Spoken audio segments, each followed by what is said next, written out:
everybody. Welcome to Mighty Plays Games. It's been a minute and a half, and I wanted to get back into it. And what better way to get back into it than by talking to someone I really like?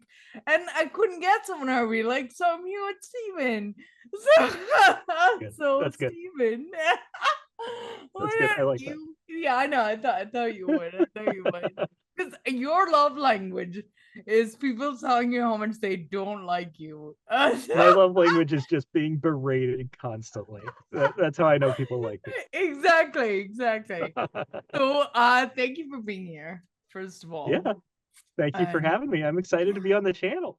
so, before we get into it, because I don't really know what I want to ask you. We've been involved in a couple of really cool things over the last little while.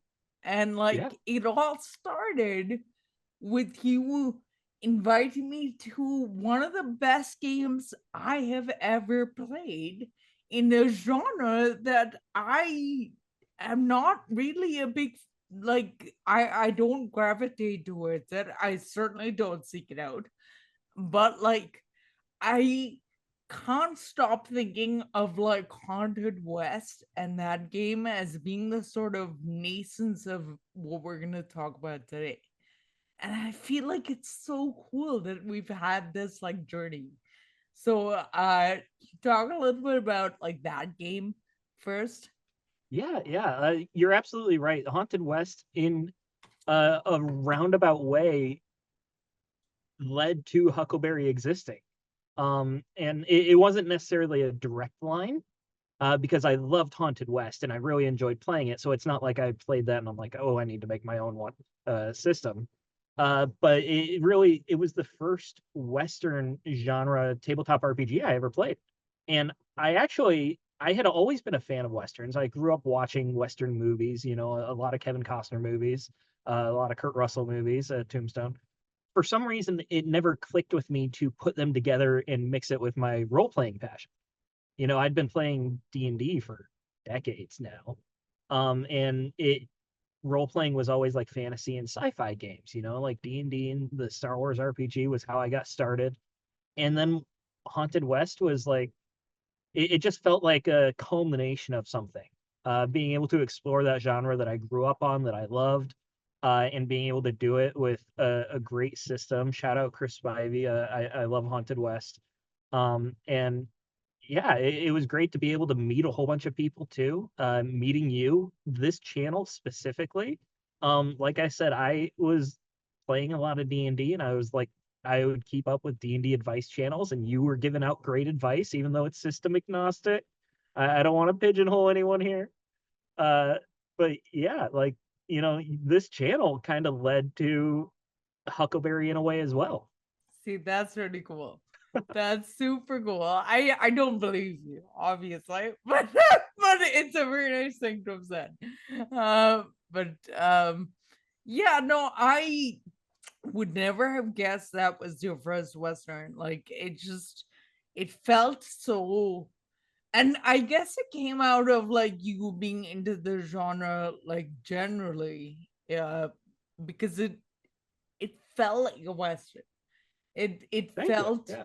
like I want to say authentic because I fucking know the genre and I don't feel like I have the chops to say something, but you know what I mean. It I'm not felt going to be offended by you saying it felt like an authentic Western. You're not going to bother me in the okay. slightest. It's sweet. Only because the only real Western I have watched or engaged with is Deadwood. Which is a great show. Deadwood is so good. It's so good. And that's the only one I've watched. But apart from the Western part of it, the part that really sang to me was the Hellboy part of it. That is I'm not a huge fan of Westerns, but I'm a huge fan of Hellboy. So can you tell me a I'm little right bit there with about you. that? I've got Mike Mignola's art tattooed on my arm, so I'm a bit of Get a out Hellboy of fan here. myself. Get Yeah, out of I've got a here. it's upside down, but that's a Mignola demon from his sketchbook. That's so cool. That's so Uh, cool. Are we yeah, so wearing the you same could say I'm a t-shirt? fan too. I Oh, think we are, aren't we? we are. Is this like a What? conflict of interest? Am I allowed to be on your No. channel right now? Is Okay, there some sort of we'll just ethical tell problem Jeff here? not to watch this one. It's fun. uh, but yeah, Hellboy is one of my earliest uh comic book loves. I mean, I was a nerd growing up, so I read a lot of comic books, but it wasn't until Hellboy that I went like in the deep end. And that's what like opened my eyes to like comic books being literature rather than just comic books. Uh, like the stories could have a lot more meaning in that way. And the folk horror is always resonated with me, and that was a big thing of what I wanted to pull into Huckleberry was the folk horror. Just it blends perfectly with the Western setting, in my opinion, because there's already so many folk elements. Like we're talking about folk music and stuff like that. So having that little bit of horror, it makes it feel grounded. It makes it feel more personal because oftentimes people are the cause of folk horror. I mean, sure, there's supernatural aspects, but a lot of it, oftentimes you're wondering, is there actually magic happening, or are people just like gaslighting you into going crazy? And I just Sure. love that uh, dichotomy, I guess, of the not dichotomy, the meshing of folk horror with the Western setting. And uh, uh, whenever I'm doing a horror game, I always try to bring in a little bit of that flavoring. It's just one of my That's really go-tos. cool. That's really And cool. the sort of like fairy tale logic, I've kind of embedded into Huckleberry in the setting and mechanically with a concept called the Wyrd, which is this sort of like supernatural radiation, and it corrupts everything. Because Huckleberry's not set on Earth, it's set after Earth. There's another world that happened, and people migrated from Earth to a new world, and Earth has ended. This new world has the Wyrd, Wyrd. And it's a play on words because the Wyrd is taken from a Norse word called meaning fate or destiny, and we're pronouncing it like the word that means strange. And it really combines both of those meanings into this sort of concept that your fate is to be corrupted. Your fate is that you will fall victim to the strangeness. And the Wyrd can affect everyone differently. It's very unpredictable, it's very chaotic. And it adds that little bit of folk horror in a way where you don't know whether someone has been corrupted by this or not. And they could be a regular person, or they could be someone who has been tainted. Their very soul has been tainted by the Wyrd, and they are Sure. And they beyond may or redemption. may not look away, which is Yeah, one of my favorite things about the game is that the appearance of any character and it's a class system, which is fucking cool to begin with, like as mechanic. But like your appearance is 100% customizable. But like yeah, I find that so fucking cool, and I think that marries really well to exactly what you were saying. The Wyrd can corrupt you, but you don't even know. yeah, yeah. And there's so many like elements and layers to that when you really like get to dig into the setting, because you play as a maverick, an occult bounty hunter, and you have a special connection to the Wyrd where you can ever so slightly tap into it to change your luck. There are some mechanics where you get to push your luck, and it's represented by your character being just cut from a different cloth, essentially. Going back to Hellboy, Hellboy, Abe Sapien, Liz Sherman, these are characters that are still very grounded people, but they're cut from a different cloth, and they're capable of doing these things because they have that little spark of strange in them, that they're able to actually fight off these abominations and monstrosities and legends. And that's kind of how Mavericks are. Um, and they have that little bit of weird in them that they kind of repurpose to do their jobs. They're not necessarily heroes because, let's be honest, we're tabletop RPG players. We all commit war crimes at some point. Yeah, no, Um, I think my first 20 minutes as American argument, I definitely stole something from someone, and yes, I yeah, used your comment about how Mavericks don't need to be good guys as it's justification. true. The way I describe them is that they actually have to be crazy, because they take on these jobs to go hunt down very dangerous creatures. So you have to be crazy and tough, and then crazy enough to go back again. You have to be dumb enough to take the job in the first place. You have to be tough enough to survive that job, and then for some reason you do it twice. Like there's a level of insanity there, and I'll just throw it up to weird corruption because I don't know why any sane person would want that job. But this is a role playing game, so we don't do it to be normal people. We do it because we want to be the extremes. Uh, but it also ties back into, like you were saying, this is me rambling in a roundabout way, going back to appearance being non-mechanical. Because Mavericks have that little bit of weird in them, the weird can affect your appearance wild. So every character in Huckleberry is human, but you could be, if you want to play. I've got a friend who always plays centaurs, and that's how she rates her tabletop RPG systems. Is that they look at the system, and if uh, they can make a centaur in the system, uh, then it's a 10 out of 10. If they kind of have to Hell fudge things yes. to make a centaur, it's a 7 out of 10. And if you can't make a centaur, it's a 0 out of 10. Um, so they they in Huckleberry, all you have to do is say, "I'm a centaur," Legit, I and you love are. that. Uh, and then you take the traits that kind of back that up. So you might take like a Goliath trait to represent that you are a much bigger person than most people, Oh, that's and you've got cool. like the weight and the strength behind you. When I uh, teach people how to build characters for Huckleberry, I kind of start with saying, "What do you want to play?" Like as a just narrative concept. Like, don't look at the Yeah, mechanics necessarily. Just have like yeah, an idea of what you want to be, and then yeah. the mechanics fill in themselves as you go. And I really like that approach. I think, for better or for worse, I gotten into developers fairly recently, like only over the last like 5 or 6 years. And I feel like there's sort of this trend in tabletops now where it really is characterization first and mechanics second.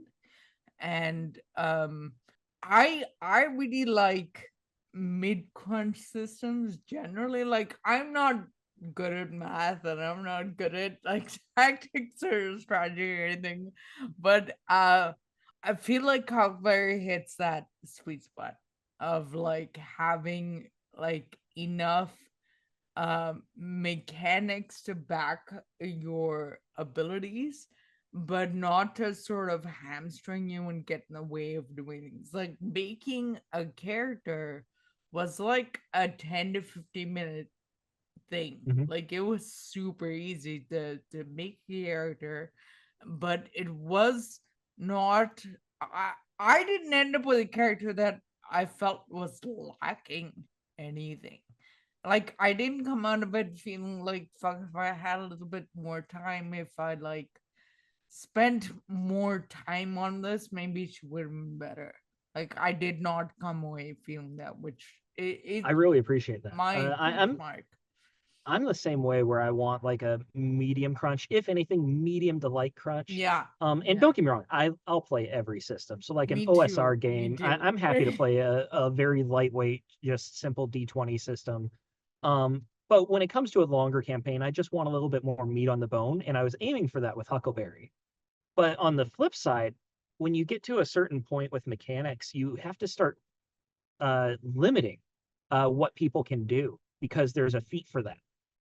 So like it, not to throw shade at anyone, Pathfinder 2, but like if you want to pull yourself up on a ledge quickly, you don't need a feat for that in Huckleberry.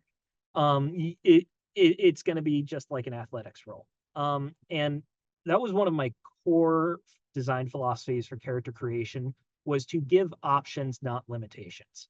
And the first step of that was appearance is entirely non-mechanical. What you want to look like is how you look. You have all the options in the world there. And then the traits, when it comes down to it, no trait will actually cut off another player from doing something. This is a Western game. If you want to do a Western action, you're capable of doing it. There will be certain things that you're better at than others. But if you want to lasso a cow, if you want to fire a six shooter, if you want to ride a horse, from the baseline, you are competent at that. You already know how to do those things. I And really that's like why, that. thank you. And that's why a lot of the traits, they offer new options, rather than just saying that you can do this and everyone else can't. And then another thing that the traits do that I'm especially proud of is that they make you more I'm blanking on the word, like stable. Like if you're good at being stealthy, you take the skulker trait, which means that you uh once per adventure, if you fail a stealth check, you can say no, I succeed instead.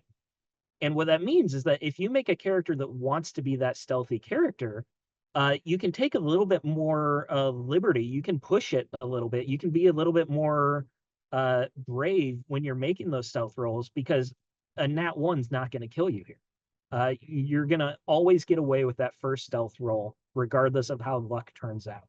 And that's kind of what one of the through lines of Huckleberry is, that there is luck in the game and there is danger in the game, but Mavericks make their own luck. You get to control your luck in ever so slightly, and you get to, you know, pull the group back to success from the brink of danger. That's kind of what Huckleberry is about.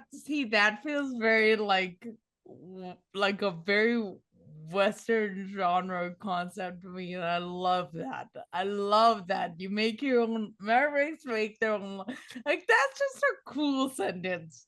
Like that It is sounds just good. a Yeah. cool sentence. Mavericks make their own luck. And yeah, no, I'm gonna file that away because we have a game coming up, so I'm gonna remember You're gonna that make your own luck. mechanic. Yeah, yeah. But And yeah, no, speaking of the game coming up, tell me a little bit about the Divine Comedy and why we are so like your favorite people to play this game. so the Divine Comedy is the introductory scenario that will be bundled with the book. I've run it several times now in several different play tests, and it's one of my favorite adventures that I've written. And seeing Jeff run it on Adventures in Lollygagging It's so just kind of much confirms fun. that. I'm Because having so much fun. he's we can gush about Jeff all day long about how great of a GM he is, and he just adds so many layers and just Really? brings everything to life. This is kind of like my whole production style for Huckleberry, is that I just write a couple sentences and then I send it off to other people to make it better. Um, like when it came to the art, the amazing George Sellis is the artist.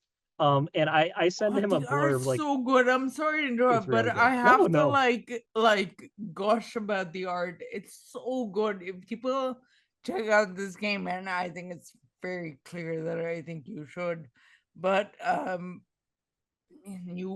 you should check it out for the art alone, if nothing else. Like the art is that's what I so tell people. I admit I'm biased, but the art by George Sellis and then the graphic design and layout by Nathan D. Paoletta, it just makes the book beautiful.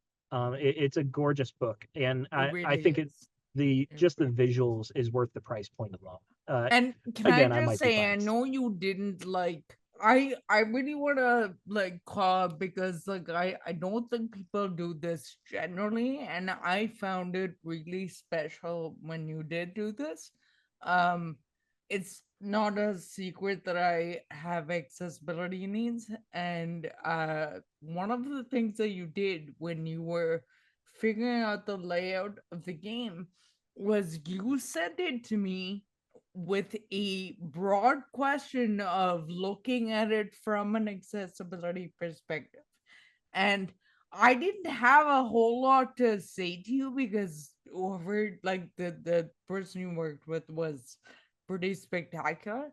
But I do remember giving you some feedback about like certain colors showing up a certain way, and I think you took some of that feedback, and like I don't I know if forwarded it you entirely to Nathan, whatever feedback you gave me. I can't take credit for that at all. oh, So well, that's it between felt you and him, and really, really I just special. shuffled the information back and forth. It felt really special to even be considered, because I'll be honest, people with accessibility needs, like, people don't really think about it, because like, why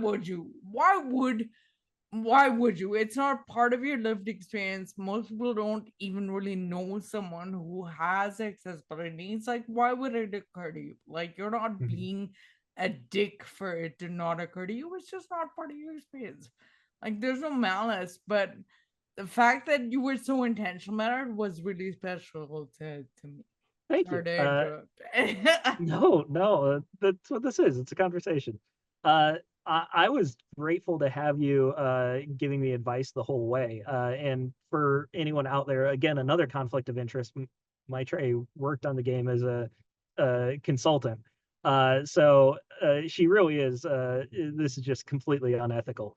Um, but I'm I all was about the lack of ethics. If anybody knows anything about me, it's that like I think ethics are stupid. But yeah, I was grateful to have you there giving me feedback the whole way. And one of my personal life mottos is to surround myself with good people. And I appreciate that you let me continue to hang around with you because you're a good person. Uh, but yeah, between you doing consulting, especially with like the accessibility side and you know, a lot of there so Weird West. The Western genre itself has a lot of baggage. So knowing that I Sorry had a to couple interrupt, but extra, I do want to come back to that because that is an Mhm. important. Yeah, but knowing that I had some outside perspectives, with me, with my lived experience, looking like I am, I'm gonna miss a few important cues, unfortunately. Um, and you were one of the consultants, and I had another consultant specifically working on indigenous subject material. And that was honestly, it was for my peace of mind as much as anything because I took a lot of inspiration from Chris Spivey with Haunted West, where he was so intentional with how he made that game. There was so much thought and philosophy behind that, and I didn't want Really. to drag the genre back. I feel like he took the ball and he carried it so far forward. And if I'm adding my own tabletop RPG to the Western genre, I don't want to be like losing yards on this. I want to at least inch it forward, if not keep it where it is. And a lot of there was a lot of like internal grappling of like, how do I do this respectfully? How do I make sure to handle the Western genre with what it is? And really, the only way I was able to process that was through a lot of outside perspective, like you were. So I cannot take any credit for that. Again, that all goes to you and our other consultant. I feel really I feel really wonderful to have been a part of that because you took the advice, and that's not something anyone is obligated to do. And like that's the thing is that you can say, like, you could reasonably say now that you had two sensitivity readers work on Huckleberry. Like that's a objectively true thing you can say, but there was nothing that said you had to take any of our feedback. Like I have done sensitivity reading for tabletop products, and maybe like 10% of my feedback made it into the final product, maybe. And so now they get to be like, oh, we had this person from a disability perspective, this, that, and the other thing. And I'm sitting here like, I might want you to take my name off the book.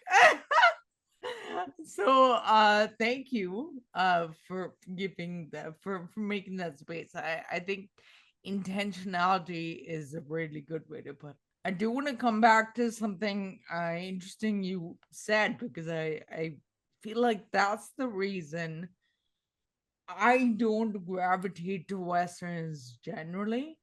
Um, it's because of the baggage that it has as a genre, and it has felt historically kind of exclusionary, like for someone who's a woman of color, especially as someone who's disabled, like someone who's an immigrant. Like, these are not things that are present, or if they are present, they're vilified in at least one way, or infantilized if you're disabled. I'd love to hear your thoughts about like the intentionality around that, because that is Yeah.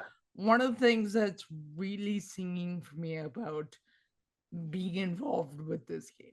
Yeah, I mean, the Western genre itself, the roots of the genre come from real lived experience. Like the first Western movie was happening 20 minutes or 20 minutes, 20 years after like the Wild West ended. Like they say the Wild West ended like early 1900s, like 1908-ish. And then the 1930s are coming around and they're making movies that have cowboys on horses and things like that. So it really wasn't a big gap between that. And a lot of the systemic issues that Hollywood has had for since its inception are right there with the Western genre since its inception, because they were hand in hand. They were invented at the same time. It's not just the Western genre, it's American history that has so many problems with it too. And I think it's okay to say that American history, it sucks sometimes, like the shitty things have happened. I think So that's really necessary for people to acknowledge about any place they're from. Like, there is no, like, maybe the place that you're from didn't actively participate in conquest and colonialism, but there is no amount of brutality and bloodshed in anyone's history. Like, yeah, that's and not a thing humanity is short on. it's just the fact of most Americans. And it's something that, like you said, it's not part of our lived experience nowadays. So we don't necessarily acknowledge that. But it is a truth, especially the more you read about history, the more you're like, oh, that's not good. And I've read a lot of history making this game. So there's stuff where it's like very eye opening. They tell you a little bit when you're a kid, like, oh, we didn't always treat the Native Americans well, the Trail of Tears, and then they move on. It turns out that it gets a lot deeper, and having to grapple with how do you turn such an awful period of history into a game where people have fun. That was honestly a big question that weighed on me fairly heavily, because I love the genre and I love like the themes of it's character driven, the action, the adventure of it, the romance of it, and trying to keep the fun parts while also not erasing the awfulness, and then also not gamifying the awfulness. Because I don't want a game where someone, might have to deal with that awfulness at the same table as that them, if people are affected by things differently. And if it's very sensitive subject for you, which you have every right for it to be, someone is across the table saying, "Oh, suck it up. It's history. That's how it was." That sucks. And I don't want to make a game that has that. It's kind of where a big part of the inspiration for the setting came from. It's a way to not necessarily erase things, but to say that's not what we're doing with Huckleberry.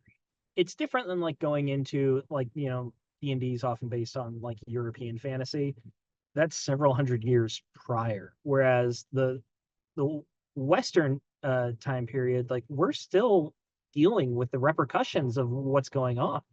That's Um, a it, great point. it's very much the issues have a direct through line to a lot of our politics of the day.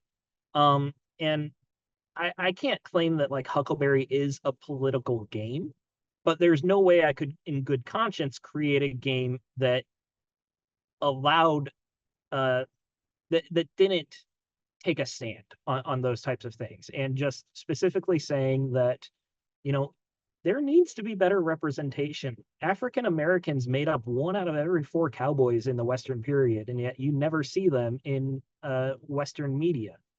Native Americans That's are often ridiculous. uh, faceless villains or just two-dimensional sidekicks, and they're nuanced people, and you can't just lump all Native Americans, all indigenous people as a single cohesive group because there were literally hundreds of different nations.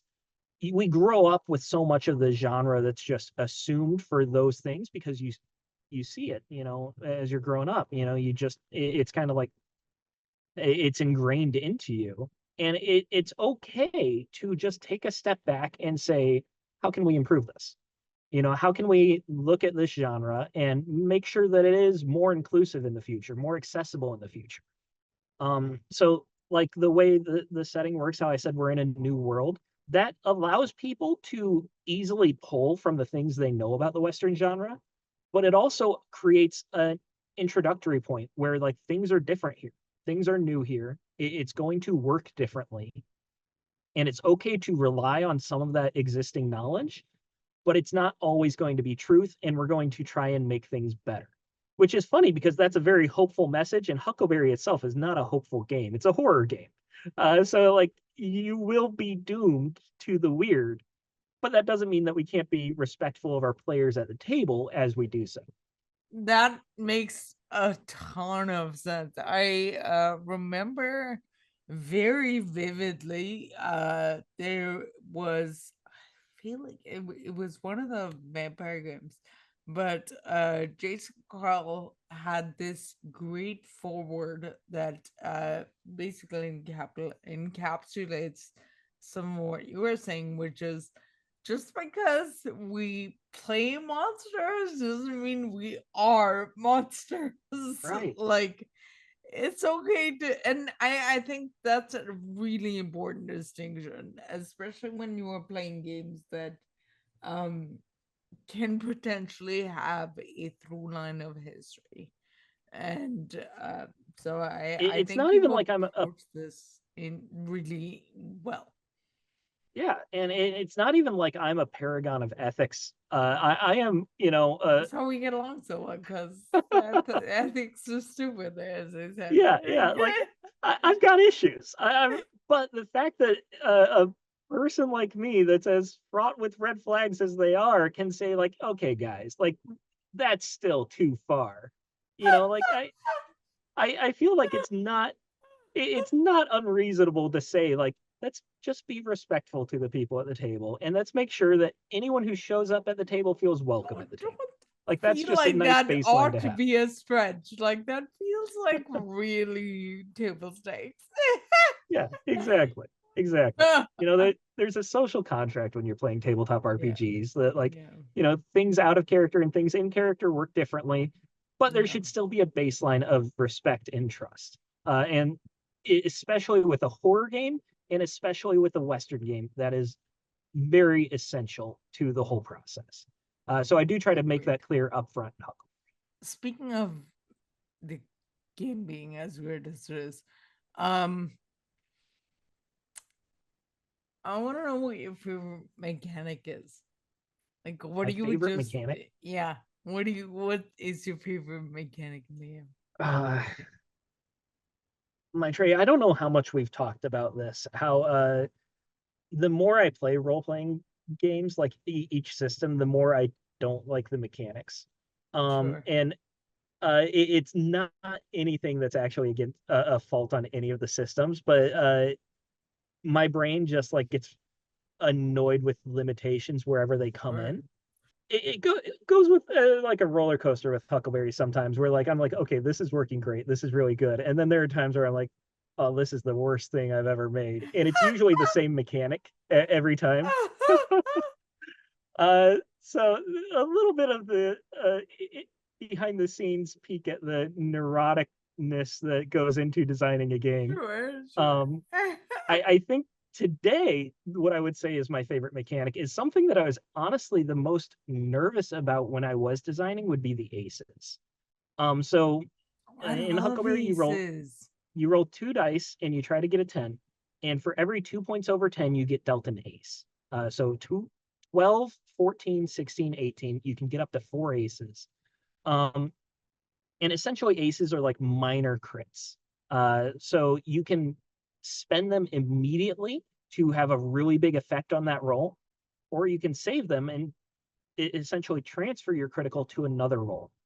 I was really nervous about it and worried about it because I know a lot of people don't like meta currencies in tabletop RPGs, and they don't like the counters and the tracking and stuff like that. But what shocked me is how positive the feedback has been almost universally to aces. I thought for sure that there would be a lot of pushback on this, and I would like have to fight for it essentially, because I kill your darlings. If there was Sure. something that everyone hated entirely, I'd have to get rid of. And I thought aces would be a battle, um, but actually everyone tells me like this is the mechanic that we love, and it goes back to Mavericks making their own luck, where you're never going to waste a crit in Huckleberry. So if you are like making a spot hidden check and you roll a nat 20 and there's nothing to find anyway, that's a bit of a bummer. In Huckleberry, if you roll really well, even on a mundane check that like may not have the highest stakes, you can save those aces and put them towards where like the stakes are higher. And you get to save that momentum. And it's also the fact that they're so limited encourages you to use them as well, because you can only have 4 of them, and you'll gain more. So you should spend them now. It's not like Skyrim where you're going to be hoarding potions until you're over Sure. encumbered. Sure. Uh, I think that would have to be my favorite mechanic right now. Just the fact that it gives players agency over their luck, and it doesn't necessarily mean that they can't fail a roll or take away any of the danger, but it allows them to hit hard when they really want to. Nice. That is. I love aces. I feel like the thing with aces is I think you've heard about meta currencies, but I think it's one of those things that people really like if it works well. And Mhm. aces work really well. And So aces are so built into the core mechanic of the game as well that you're not necessarily going to forget about them. It's not like it's a token that's off the side of your character sheet and you're going to be like, oh shoot, I forgot I need to spend this. yeah, yeah. And the fact that they come and go so quickly also makes it feel like it's not you're not purchasing something, you're earning something. You earned those aces and you're putting them to maximum value. I think it creates just a little shift in the mentality of how it's used. Yeah. So it the first time I played it, it kind of felt a little bit like luck in DCZ or really any game that has luck. Mhm. But like I don't know. I think my overall like for Huckleberry is a lot stronger than it has been for DCZ for a while. But like so that probably contributed to it. But like I think Aces and Huckleberry work better than Luck and DCZ is the point that I am very clumsily trying to make. And I yeah. I don't necessarily want to like there are aspects of DCC I like, but I agree with you like how they can feel similar because you can spend aces to turn a failed roll into a success. But the nice thing about aces is that when you spend them, you're not penalized later on. Like you don't need to have a certain Yeah, luck score that you roll against. exactly. And I think that was where I found it to be better. Like it didn't hinder you to create your own luck as a maverick. That's something that I really drove towards, just trying to emulate the Western genre, is that I didn't necessarily want to penalize players. Because, you think of like a lot of classic Westerns, and I say you to the general you, because like you said, you've only watched Deadwood. Um, but like oftentimes the hero of our story gets shot and they keep fighting for another 20 minutes. And tabletop RPGs excel at that type of gameplay if they can kind of encourage it.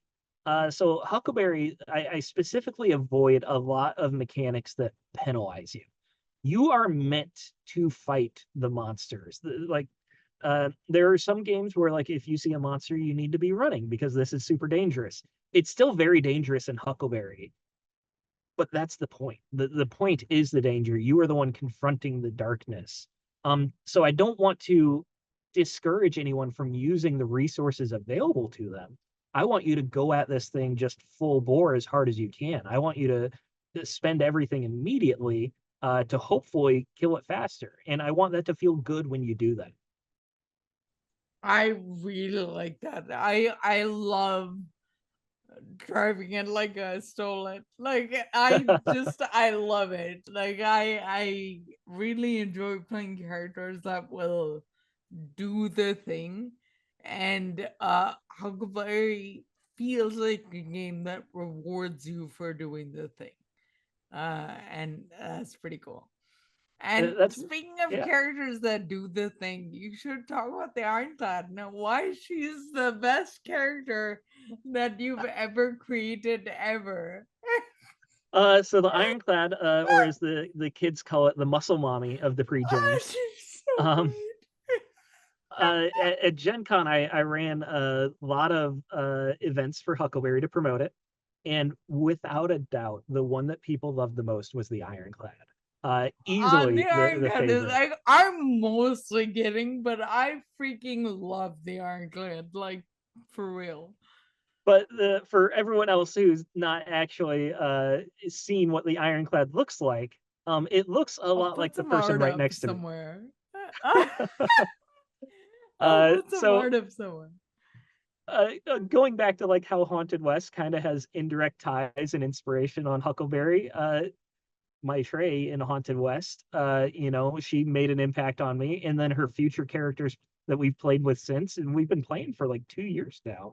That's crazy. Has it been Um, 2 years? Holy I shit. think it has. I think it was almost exactly 2 years ago is when I was reaching out to you about Haunted West. Get I the could be wrong, hell out of here. 2 years.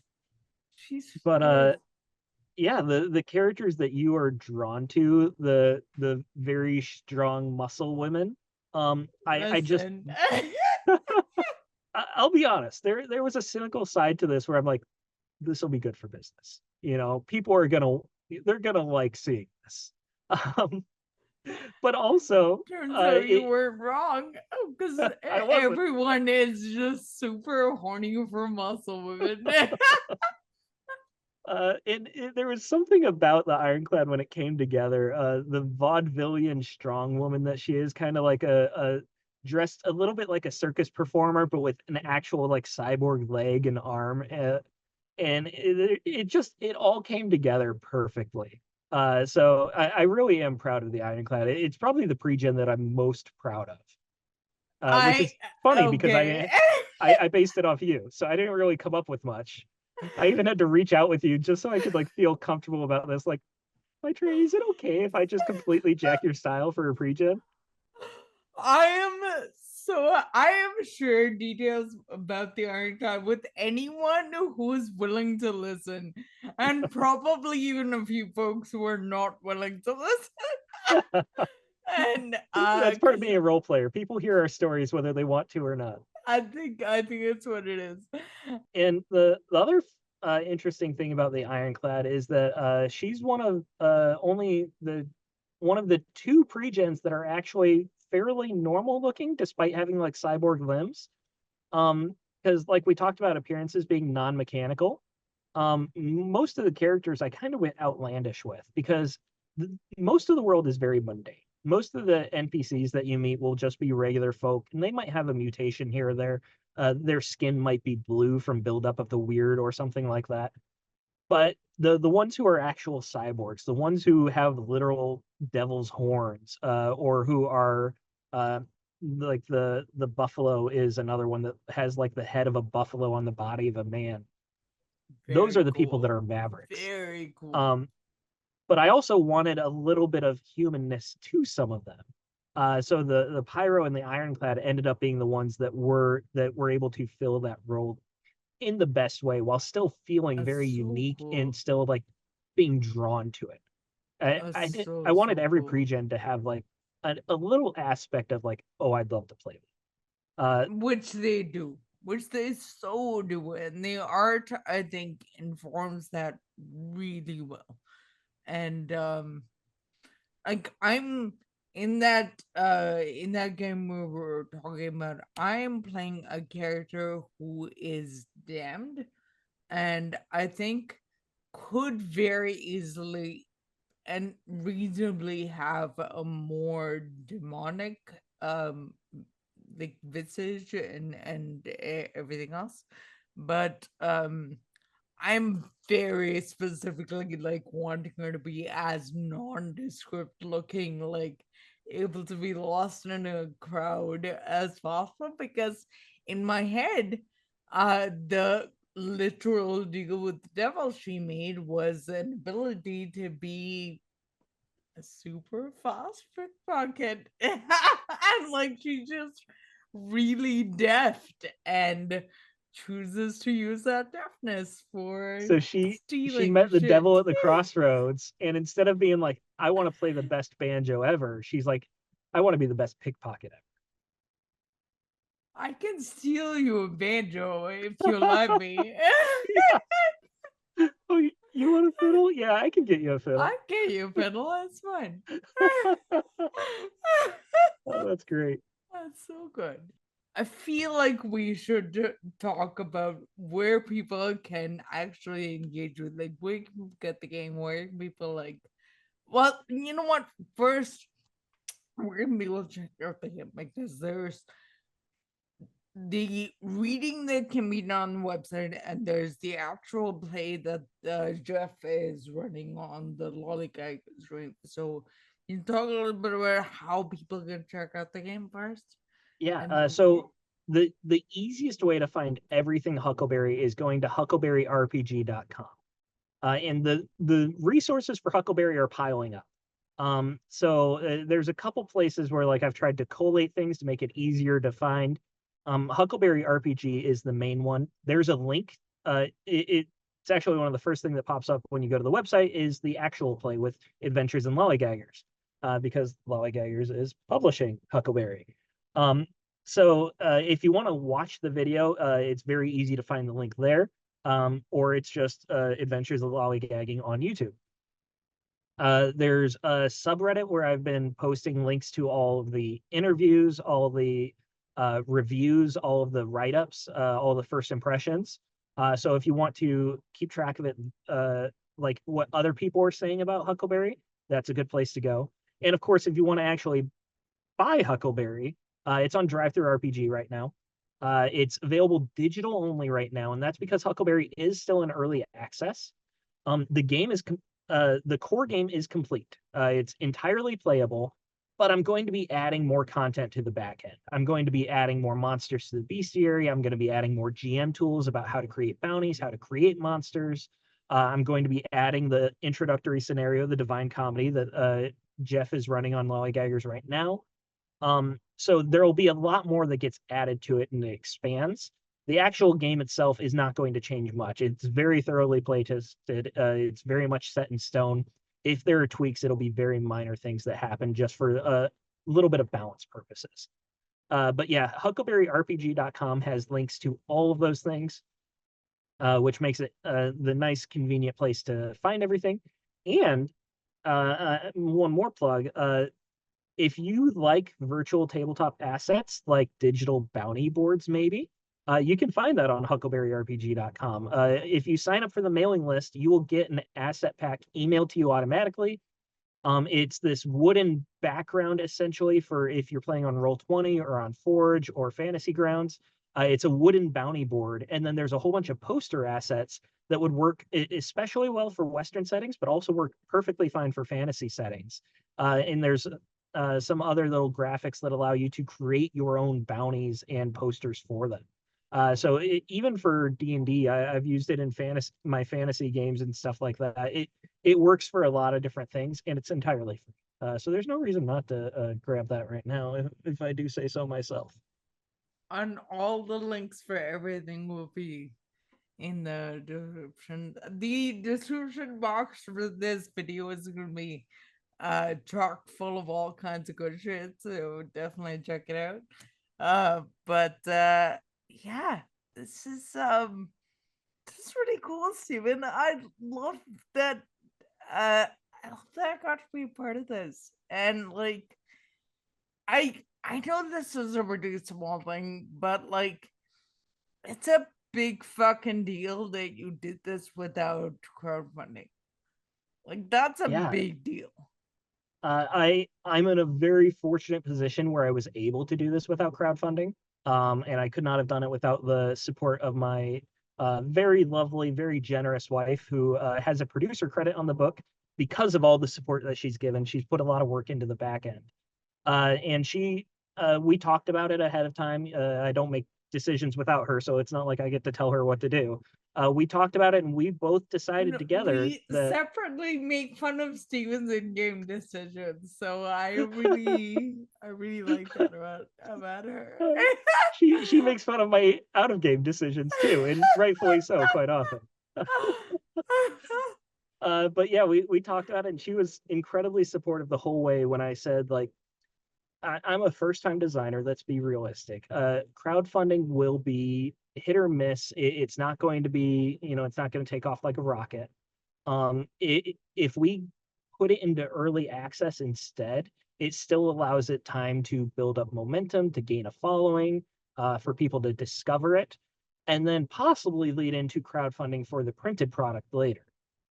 That's not confirmed whether we will do that, but it is something that I'm looking into. There likely will be some sort of crowdfunding campaign, but not until the product is finished. It'll be entirely no risk. It'll be as no risk as I can make it. I love The that. book will I be written, love that. and it'll be a quick turnaround too. As soon as if I do crowdfunding, as soon as the money comes in, it'll go immediately to the printer, and it'll already be. It won't be a 2-year project, because that would just be the sword of Damocles hanging over my own head as much as anything. I wouldn't be able to take the stress. When are you moving from early access to like fuller?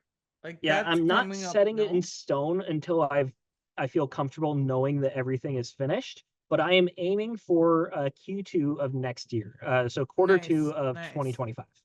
nice, nice. So like 6 or 7 months. That's Yeah, it'll be awesome. about 7 months. That's awesome. That's a very cool. That's And more than, again, and everyone who I love that like people have time to like try before you buy it. Like that's a big that's thing. that's the other thing, is that I run sessions of Huckleberry for free on the Adventures in Lollygagging Discord.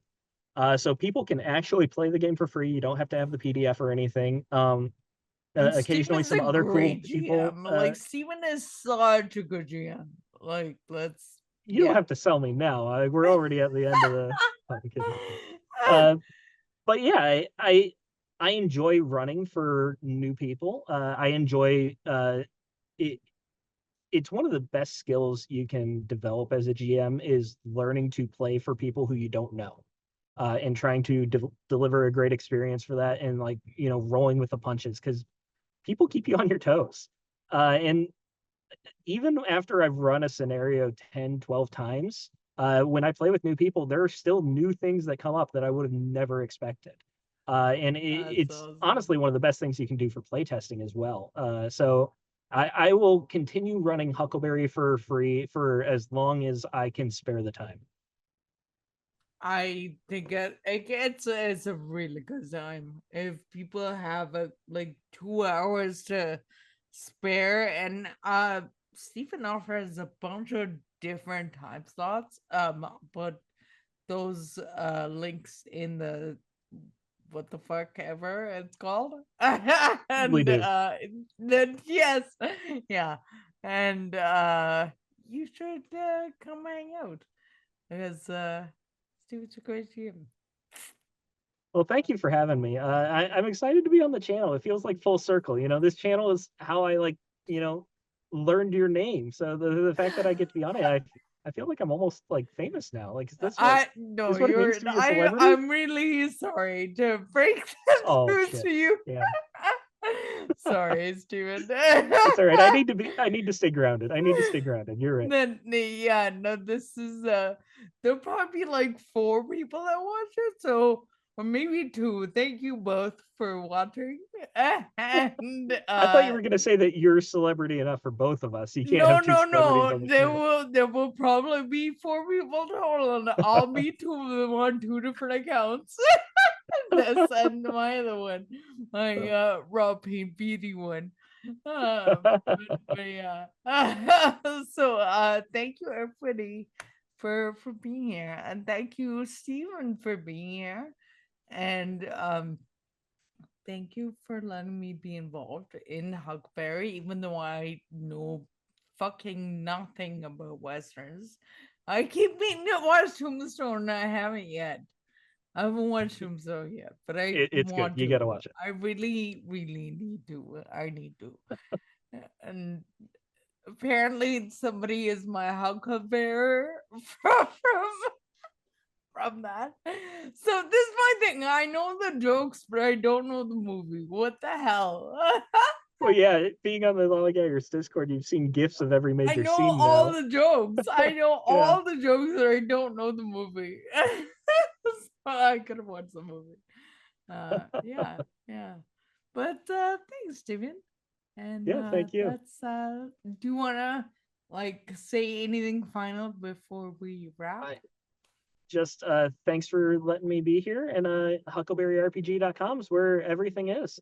So yeah, if you're interested in at all, that's the place to be. Cool. Thanks, Steven.